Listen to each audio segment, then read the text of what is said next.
Welcome to The Explainer. Today, we're going to get into something a little dark. We're diving into the shadows of the human mind to really understand the tactics of manipulation and, maybe more importantly, how you can defend against them. All right, let's just jump right in with a pretty provocative question, right? Is there a dark side to every single one of us? I mean, really think about that. This is the big idea that author Daniel James Hollins really digs into with his work on what he calls dark psychology. So we're taking a look at his book, Dark Psychology's Secrets. And its core idea is, well, it's kind of chilling. The book argues that this potential for predatory behavior isn't some rare flaw found only in a few bad apples. Nope. The argument here is that it's a universal, maybe even a fundamental part of what it means to be human. Okay, so what is dark psychology? It sounds pretty intense, doesn't it? But the author actually breaks it down into a really specific concept. Basically, the book defines it as a way of understanding the whole process, the thoughts, the feelings, the perceptions that lead someone to prey on others. So you see, it's not just about the bad things someone does. It's about the entire psychological journey that gets them there. And this is probably the most challenging idea in the whole book. The author flat out says that all of humanity has this potential.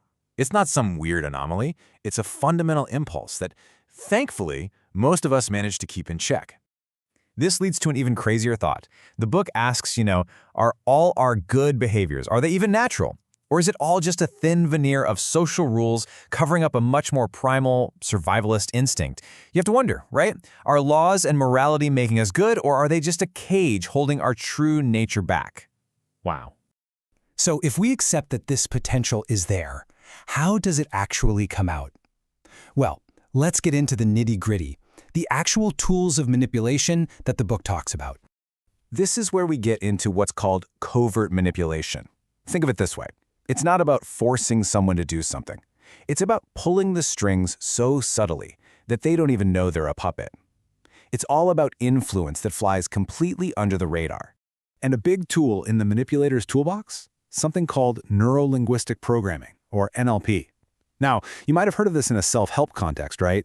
But the book shows the flip side. It explains how those same techniques, things like mirroring someone's body language or using specific words to trigger an emotion, can be weaponized to subtly influence people. In fact, the book breaks it down into a pretty simple and kind of scary three-step process. First, the manipulator builds rapport with you, gets you comfortable. Laughing at your jokes, paying you compliments.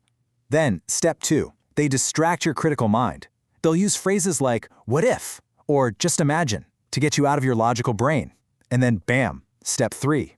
Once your guard is down, that's when they slip in the command they wanted you to follow all along. And look, NLP is just one piece of the puzzle. The book gets into all sorts of other tactics, things like propaganda, which works on a massive scale, or even those so-called pickup artist techniques that target individuals. The common thread? They all work by influencing you without you even realizing it's happening. Okay, so who are these people? Who's actually out there using these tactics? This is a huge question, and the book gives us some profiles to look out for. And here's the really unsettling part. The author makes it clear that this isn't just for supervillains. These methods are way more common than you'd think. You could run into them anywhere. A high-pressure sales pitch, a political rally, and yeah, even in your own personal relationships. So, the book lists out some of the usual suspects. Narcissists, sociopaths, maybe some politicians or salespeople. But honestly, the label isn't what matters. The key thing to understand, the real takeaway, is the mindset. It's anyone with that me-first agenda. Anyone who sees other people not as people, but as pawns on their own personal chessboard. All right, that's a lot of doom and gloom. So what do we do about it? If this stuff is really out there, how in the world do you protect yourself? Well, the good news is, the book doesn't just leave you hanging. It gives you a real toolkit for defending your mind. And the first line of defense? It's actually super simple, but so powerful. It's just awareness. That's it. Just knowing that these tactics exist, that they're out there being used, that alone is like putting on a suit of armor. It completely changes the game. Next up, trust your gut. We all have that little voice, that internal alarm bell that goes off when something just doesn't feel right. Maybe someone's charm feels a little too perfect. The book says that feeling is your most valuable warning system. You have to listen to it. Want a more direct approach?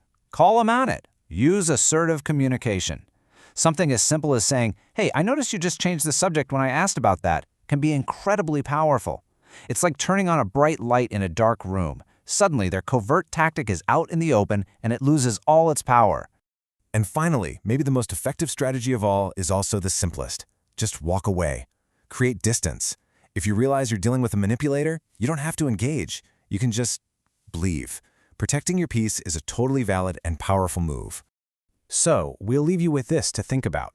Now that you've been let in on some of these secrets, what are you going to look for? What will you start to see differently? In conversations, watching the news, even in your own life? What little games and subtle dynamics will suddenly become visible now that you know what to look for?